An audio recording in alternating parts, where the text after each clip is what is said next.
Assalamualaikum warahmatullahi wabarakatuh. Kalau anda belum pernah custom mechanical keyboard and anda berniat, anda bercadang untuk custom satu, ini video simple yang kalau budak darjah 1 tengok sekalipun, dia akan tahu bagaimana kita nak custom mechanical keyboard. Basically, bila kita nak custom mechanical keyboard ni kan, ada 3 core dia, ada 3 benda yang wajib ada. Yang pertama, dia punya base, ataupun kalau anda pergi dekat Shopee ataupun Lazada, anda kena type bare bone kit. Lepas tu, yang kedua, kita mesti ada switch. Dan yang ketiga, kita kena ada keycap. So, dalam video kali ni, saya akan tunjuk kepada anda step by step cara untuk kita custom mechanical keyboard. Dan pada akhirnya nanti, saya akan tunjuk hasil keyboard yang saya buat ni. Tanpa berlengah lagi, anda bersama saya, Ashraf Jeffrey, dalam channel YouTube Mona Lisa. Kalau anda belum tekan butang subscribe, pastikan anda tekan butang subscribe dan juga button loceng yang ada dekat tepi dia. Jom!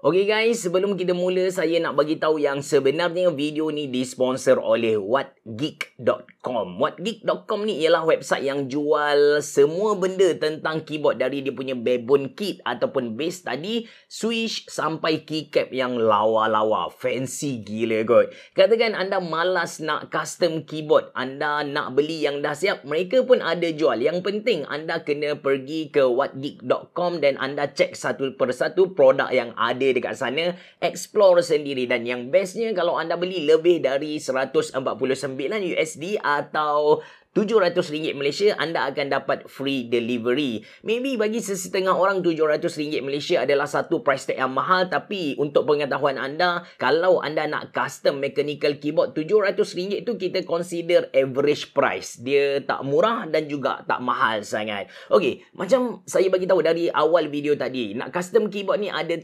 mesti ada 3 benda asas. Yang pertama, kita mesti ada barebone kit, yang mana dalam ni ada komponen macam ada chassis, ada PCB board, ada gasket, ada plate dan lain-lain. Untuk video kali ni, saya pilih Duharo VN96WAP. Tak tahu sebutan dia tu betul ke tidak, tapi kita baca macam Jawi sikit. Dalam kotak ni, kita akan dapat satu stiker. To be honest dengan anda, saya memang tak tahu apa-apa tentang brand ni. Cuma saya berkenan, masa saya pilih dekat whatgeek.com tu, saya berkenan dengan design dia. Ada knob, dengan dia punya knob tu pattern lain sikit dengan mana-mana keyboard yang saya pernah review sebelum ni. Okay, lepas tu ada satu braided kabel USB-C ke USB-A, ada switch dan juga keycap puller. So, ini dia Duharo, bukan Bukhara.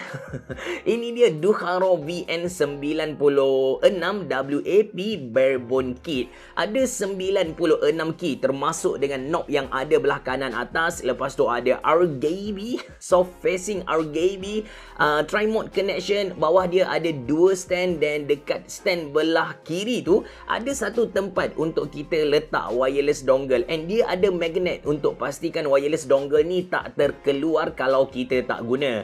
Kalau anda dah biasa dengan custom keyboard, anda boleh buka barebone ni, cek satu persatu apa komponen yang dia bagi dekat ni, dan kalau anda nak mod pun tak ada masalah. Cuma untuk orang yang first time buat, saya tak recommend anda main dengan benda dalam macam ni. Seterusnya, apa yang kita perlukan bila kita nak buat satu custom mechanical keyboard ni, kita perlukan switch. Dalam video kali ni, saya pilih Gateron Yellow G Pro. Cuma saya nak buat sedikit kelainan, yang mana dekat keyboard yang saya pasang ni, saya nak gabungkan dengan satu lagi switch. Kiranya akan ada 2 switch lah. Satu Gateron Yellow G Pro dan satu lagi saya pakai Gateron Black sahaja. Dua-dua switch ni sifat dia linear, cuma ada sedikit perbezaan. Nanti saya cerita dengan lebih detail. So, ini switch, kalau kita tengok secara dekat lah, yellow switch ni sifat dia linear. Macam saya bagi tahu, dia tak bunyi bising and ringan bila kita tekan. Bawah switch ni kita panggil ada 3 pin, ada juga jenis 5 pin. So, anda kena check dulu barebone yang anda beli tadi tu, dia boleh pasang 3 pin ataupun 5 pin. Ada juga barebone yang kita boleh pasang kedua-dua. So, anda kena check dululah. Last sekali, kita perlukan keycap. keycap yang saya guna memang bangsawan habis sebab orang belanja kan. Rugilah kalau ambil yang murah-murah biasa-biasa kan. So ini dia Keytalk Morse Key Transliquent PBT keycap. Ini dia punya spacebar. Design dia bagi saya memang lawa lah. Ada tulis Morse Key Task Instruction Receiver. Anda tengok dekat kiri kanan dia pakai material jenis luxinar. So cahaya boleh keluar dekat belah kiri dan juga kanan. Kalau tengok dekat dalam anda boleh faham yang ini adalah double shot PBT keycap. Ini pula escape button dia. Dia tulis brand Keytalk tadi. Keytalk. Kiri kanan dia masih lagi sama jenis luxinar, memang nice. Alright, cara nak pasang custom mechanical keyboard ni simple je. First kali ambil switch dan masukkan ke dalam lubang-lubang dekat barebone, dekat PCB board barebone tadi. Cuma kena buat benda ni hati-hati disebabkan kalau kita paksa, possibility untuk pin yang ada dekat switch tu bengkok ada, worst case dia patah terus. Okay, so buat slow. Macam saya bagi tahu kepada anda tadi, untuk projek kali ni saya buat sedikit kelainan. Saya campur antara Gateron Yellow G Pro dengan Gateron Black. Key yang saya selalu guna bila main game macam contoh WASD Arrow Key tu, saya letak Gateron Yellow G Pro, dan key yang saya yang lain tu saya guna Gateron Black. Basically, kedua-dua switch ni jenis linear, dia tak tactile and of course dia tak clicky, tak bunyi bising tak ada.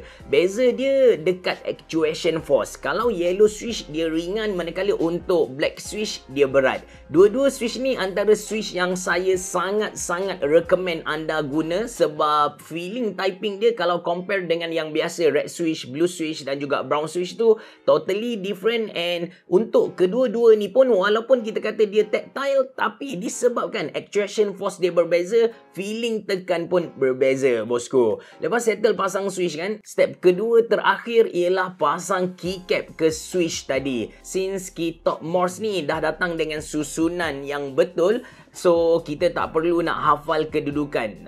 Kita just follow apa yang mereka susun dan pasang dekat kita punya switch tadi. Cuma ada part yang kita kena pandai pair ikut size dekat keyboard barebone yang kita beli. Contoh untuk saya ni right shift dia bukan yang panjang macam biasa, dia pakai yang kecil, bukan yang standard. So yang ni saya kena cari yang sesuai dengan dia. Settle pasang keycap. Step terakhir, kita kena test keyboard yang kita pasang tadi. Takut ada key yang tak berfungsi. Biasanya saya akan guna website keyboard tester, tekan satu persatu key yang ada dekat keyboard. Kalau dia tukar kepada warna hijau, bermaksud yang key tu berfungsi dengan baik.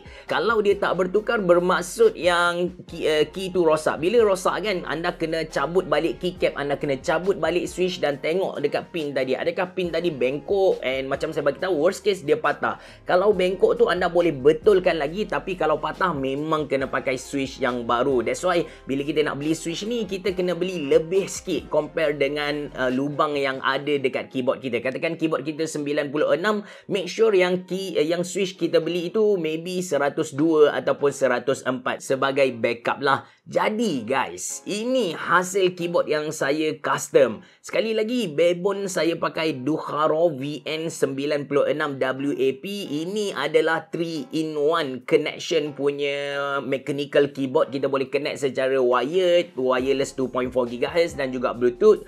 Lepas tu switch saya pakai Gateron Yellow G Pro dan juga Gateron Black. Last kali keycap saya pakai Keytalk Morse. Duharo VN96 WAP ni dia ada south facing LED. So LED untuk keyboard ni kalau dari pandangan kita dia jadi cantik sikit lah.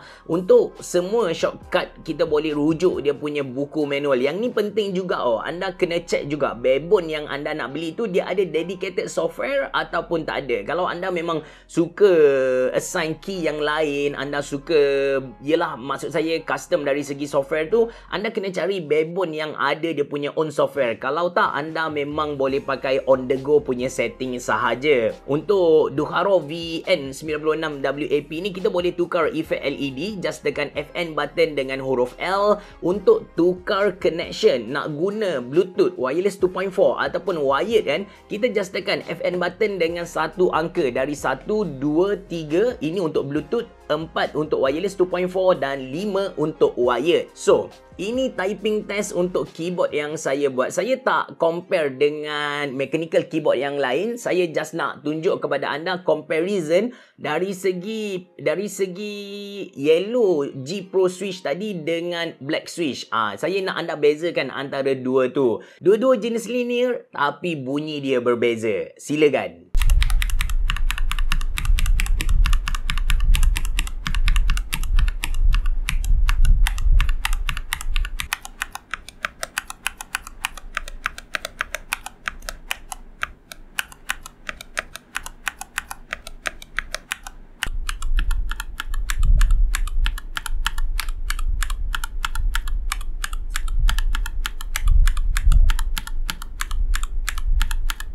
So, itu sahaja untuk video kali ni. Actually, anda boleh custom mechanical keyboard anda serendah RM300 Malaysia. Nanti saya listkan dekat ruangan komen. Cuma sebelum tutup video ni, saya nak minta favor dari anda, which is saya nak minta anda klik link yang saya letak dalam description box below. Dia akan bawa anda pergi ke whatgeek.com. Kemudian anda tak beli pun tak apa. Yang penting anda explore apa yang ada dekat sana. Dia punya keycap yang fancy. Dia punya backbone yang kita kata idea dia memang mind blown punya. Seriously, anda patut explore whatgeek.com. Itu saja dari saya. Terima kasih kerana menonton. Assalamualaikum warahmatullahi wabarakatuh. Bereboh. Jumpa lagi.